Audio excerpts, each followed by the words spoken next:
ইসলাম রাকিব অংশ নেন। সেখানে ছাত্র সংগঠনের নেতা হয়েও ছাত্রত্ব কেন নেই এমন প্রশ্ন ইস্যুতে উপস্থাপকের সঙ্গে বাকবিতণ্ডায় জড়িয়ে পড়েন ছাত্রদল সভাপতি। এ ধরনের একটি ভিডিও সামাজিক যোগাযোগ মাধ্যমে ভাইরাল হয়ে জবাবে ছাত্রদল সভাপতি বলেন, না, আমার ছাত্রত্ব নেই। এরপর উপস্থাপক আরও জানতে চান, তাহলে আপনি কিভাবে ছাত্রদলের সভাপতির দায়িত্বে? Introducing High Gloss by Akij Port. এরপরই সভাপতি রাকিব বলেন, এ প্রশ্ন বা কথাগুলো আপনি ফ্যাসিস্ট হাসিনার আমলে জিজ্ঞেস করলে ভালো হতো। পরিপ্রেক্ষিতে দীপ্তি চৌধুরী বলেন, এই প্রশ্ন জিজ্ঞেস করার সঙ্গে ফ্যাসিস্ট হাসিনার কোনো সম্পর্ক নেই। এক পর্যায়ে উপস্থাপকের সঙ্গে ছাত্রদল সভাপতি তুমুল বাকবিতণ্ডায় জড়িয়ে পড়েন।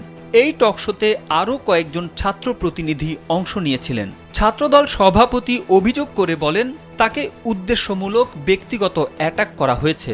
এ ঘটনায় প্রতিক্রিয়া জানিয়ে নিজের ভেরিফাইড ফেসবুক আইডিতে স্ট্যাটাস দিয়েছেন বৈষম্য বিরোধী ছাত্র আন্দোলনের আহ্বায়ক হাসনাত আব্দুল্লাহ। স্ট্যাটাসে হাসনাত লিখেন, রেকর্ডিং অনুষ্ঠানের অফ রেকর্ড কথাবার্তা প্রচার করা সাংবাদিকতার নীতিবিরুদ্ধ।